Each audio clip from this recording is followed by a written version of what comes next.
Okay, welcome back. What we're going to make today is what I'm actually wearing. This is a smocked top, or some people call it a sheared top. It's a great technique to learn because it allows for so much room to grow. Once I learned how to start shearing, I started shearing everything for my daughter. Because basically, 6 months ago I made her a dress, and now it fits her kind of as a tunic. And then, later on it could be a top for her. So it's a really great way to get more life out of your shirts or dresses or whatever you decide to make. What you're going to need is, you need your scissors. You need elastic thread. This is what we're going to put inside the bobbin. This you can get from any craft store. I got this at Joann's. So you need that. And then what we're going to do with our fabric is we need to cut 4 rectangles. I got this at Joann's. I thought it was cute. The reason I got it is because it only cost me $3 a yard. It was on sale, and then I had an extra coupon, so basically my shirt only cost me $3 to make. So you can imagine if you're making it for your daughter, a toddler, it might cost $1.50 or $2 to make, and it'll keep growing with her as she gets bigger. So you need to find your measurements. So what you're going to do is you need to find the chest measurement. So my daughter was 20 inches for chest, so that's the length of my first rectangle, is 20 inches. The width down, the way you're going to find that measurement is you're going to measure from her underarm to where you want the dress to end, to the hem. Okay, so underarm to hem. I did hers 15 inches. I wanted it to be kind of like a tunic for her. So my first 2 rectangles are 20 inches by 15 inches, both of those. The second 2 rectangles are the straps. You can pretty much make these however you want. You could even omit them if you want to make a strapless dress or top for yourself or for your daughter or whatever. You don't even need straps if you don't want to. Straps are good for the little ones because they tend to tug and play with them or whatever, so it's kind of better to have straps with them. So for the strap length, I made mine are about 35 inches each. I kind of like the longer look of seeing them down my back. But for my daughter, I just did hers 20 inches. So hers are 20 inches long by 2 inches. Okay. Our first step is going to be with our large rectangles. What you're going to do is you're going to put them together, right sides together.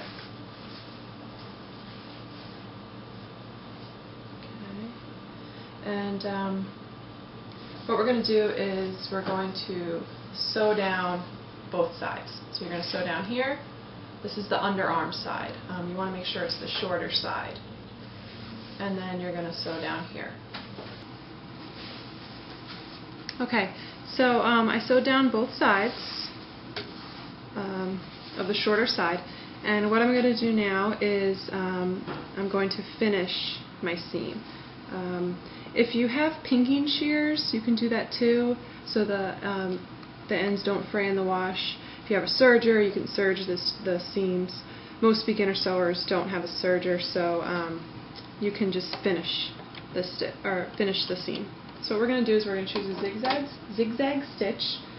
The width I'm going to make 6.5. That's the highest width that I can make. I have about a 1/4 inch seam here, so I just want to make sure that the zigzag stitch goes all the way across. And I'm also going to make the length about 2. Normal tension. Okay. Back stitch.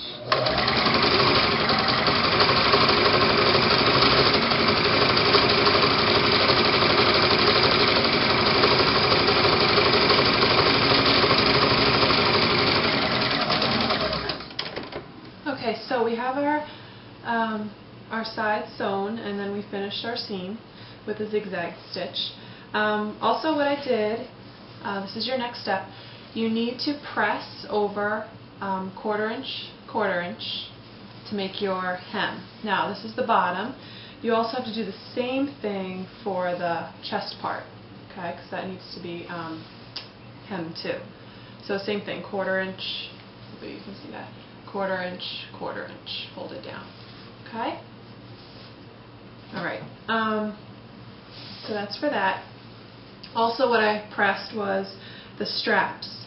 The way you press these are, you just press the ends over about 1/4 inch.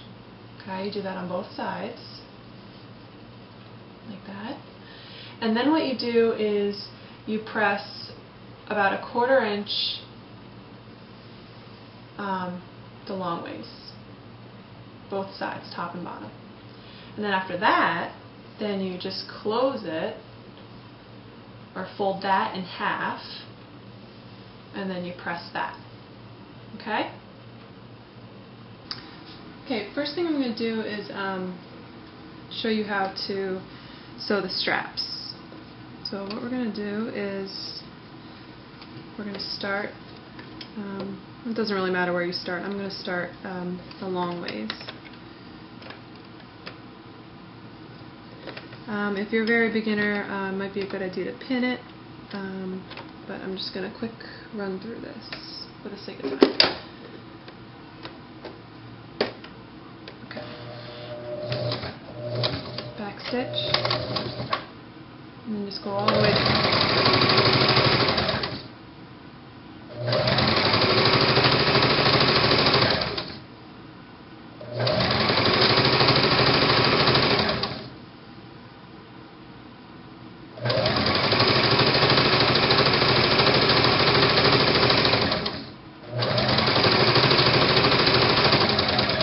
Okay, when you get near the end, stop with the needle in. Okay, and then I'm just going to lift up the presser foot and pivot it.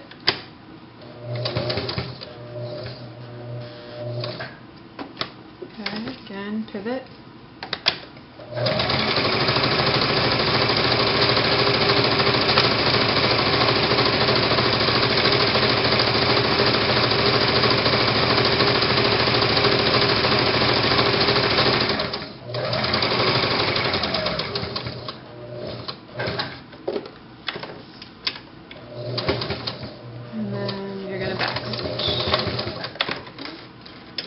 For both straps. Okay, so we have our 2 straps that we sewed, and then we sewed the hem and then also the top the same way.